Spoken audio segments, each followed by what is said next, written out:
Hi, I'm Mike TV, the principal songwriter for the band Get Set Go. And I have written a lot of songs, like between 1,000 and 2,000 songs over the course of my career. And of those, I currently have about 500 original compositions that I can play on request. And I've had a lot of success as a musician. Music licenses, international tours, a Grammy nomination. My music has been listened to by millions and millions of people. But even so, I haven't written a breakout hit, a song that catapults me into one-hit wonder status, much less bona fide rock stardom. But how often does that even happen? I mean, how many big hits do we encounter each month, much less each year? And that's within an assumed 850,000 songwriters on the planet today. So being a hit songwriter really is an unrealistic metric for success. For me, it's a question of, why do I write songs? Will I keep writing songs? Can I keep on keeping on? The question is persistence.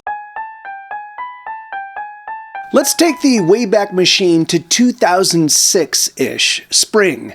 And Get Set Go, my band, is on tour, and we're traveling from Boise, Idaho to Denver, Colorado, I think. And we're in Wyoming, which has less people in the entire state than the city of Sacramento. So there's not a single person or another car around. There's no buildings, just a road cutting through landscape. And we're driving through this absolutely pristine valley, like a picture-perfect valley, surrounded on all sides by mountains. It's verdant and it's lush and it's gorgeous, and it's either late morning or early afternoon. And because we're on tour, we're sort of just zoned out. You know, with hours and hours of driving every single day, by like day 2 of touring, you stop absorbing the environment you're barreling through. And instead you listen to books, or you watch TV shows, or you play games, but the outside becomes simply visual background noise. So I was in the front seat, passenger side, and because this valley was so pristine, so untouched by humanity, minus the road of course, we were just marveling. And in the distance we see a big cloud of something. It looks like brown smoke, or low rolling pollution, or something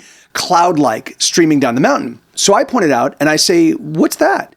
And as we near this large miasma of whatever it is, we notice that it's all particles, little fluttering particles. And suddenly this brown cloud turns colorful. Suddenly we're seeing oranges and yellows, and then we realize, oh my God, it's butterflies. Millions and millions of butterflies, like for as far as the eye can see on the right side of the van, going all the way up the mountains, and as far back as we can see, there's just butterflies. And so of course, we're like, ooh, awesome, look at this, it's gorgeous. It is as profound a natural occurrence as I have ever witnessed. And so we in the front pointed out to our bandmates in the back, and we all just live in this brief moment of magic as we race towards the sea of floating, flitting, fluttering butterflies. And then we intersect them. Blink, blink, blink, blink, blink, blink. As we start intercepting these big, beautiful, yet very ripe and full of butterfly goo butterflies. And what started off as a magical Disney moment that really felt like it was straight out of a storybook, our very own sort of special universe, very quickly it becomes blink, blink, blink, blink, splat, splat, splat, an abattoir of first 10 and then 20 and then 30 and then so many butterflies on the oversized van windshield that my windshield wipers are having trouble clearing them off. Like even with the wiper spray, which washes them a bit and cleans them up a bit, we literally have to slow down and let the windshield wipers catch up. There's just too many of them. And there's something about the carnage that makes this experience filled with beautiful, carefree, and placid butterflies suddenly feel ominous. At first it feels like, oh, we're murdering them. Oh, we're terrible people. But after maybe half a mile, it starts to feel like, wait. Do these butterflies have it out for us? Like, we are safe, right? I mean, sure, they're completely powerless to get in the van, right? But as the number of dead butterflies grows, as the windshield and the large side view mirrors, and as the hood of the van just start to grow ever more submerged in butterfly carcasses, it starts to feel like maybe these butterflies know something we don't. Like maybe we never hear of people being killed and consumed by millions of savage butterflies because the butterflies don't leave anything behind. I mean, when you are in a storm of butterflies, so much so that it starts affecting your sunlight, it goes from being beautiful to concerning pretty darn quickly. But then, as I am wont to do, I started thinking about it from the butterflies' perspective. Maybe the butterflies were like, enough is enough. These humans with their pollution and their cars and their pesticides, we're done, we're fighting back. Or maybe there was something even deeper, like more arcane. Maybe there was some ineffable message being sent to us